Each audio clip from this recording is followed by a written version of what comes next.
زبور 9۔ میں اپنے پورے دل سے خداوند کی شکر گزاری کروں گا۔ میں تیرے سب عجیب کاموں کا بیان کروں گا۔ میں تجھ میں خوشی مناؤں گا اور مسرور ہوں گا۔ اے حق تعالیٰ، میں تیری ستائش کروں گا۔ جب میرے دشمن پیچھے ہٹتے ہیں تو تیری حضوری کے سبب سے لرزش کھاتے اور ہلاک ہو جاتے ہیں، کیونکہ تو نے میرے حق کی اور میرے معاملہ کی تائید کی ہے۔ تو نے تخت پر بیٹھ کر صداقت سے انصاف کیا۔ تو نے قوموں کو چھڑکا، تو نے شریروں کو ہلاک کیا ہے۔ تو نے ان کا نام ابدالآباد کے لیے مٹا ڈالا ہے۔ دشمن تمام ہوئے، وہ ہمیشہ کے لیے برباد ہو گئے، اور جن شہروں کو تو نے ڈھا دیا ان کی یادگار تک مٹ گئی۔ لیکن خداوند ابد تک تخت نشین ہے۔ اس نے انصاف کے لیے اپنا تخت تیار کیا ہے، اور وہی صداقت سے جہان کی عدالت کرے گا۔ وہ راستے سے قوموں کا انصاف کرے گا۔ خداوند مظلوموں کے لیے اونچا برج ہوگا، مصیبت کے ایام میں اونچا برج۔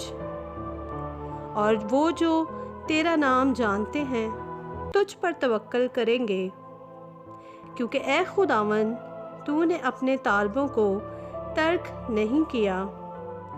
خداوند کی ستائش کرو جو صیون میں رہتا ہے۔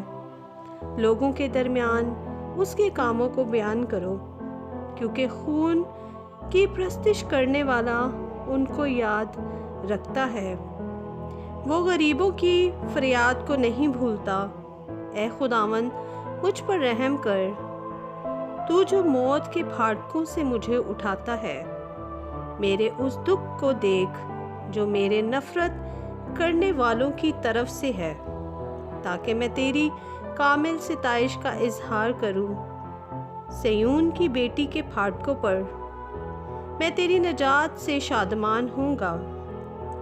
قومیں خود اس گھڑے میں گری ہیں جسے انہوں نے کھودا تھا، جو جال انہوں نے لگایا تھا اس میں انہی کا پاؤں پھنسا۔ خداوند کی شہرت پھیل گئی، اس نے انصاف کیا ہے۔ شریر اپنے ہی ہاتھ کے کاموں میں پھنس گیا ہے۔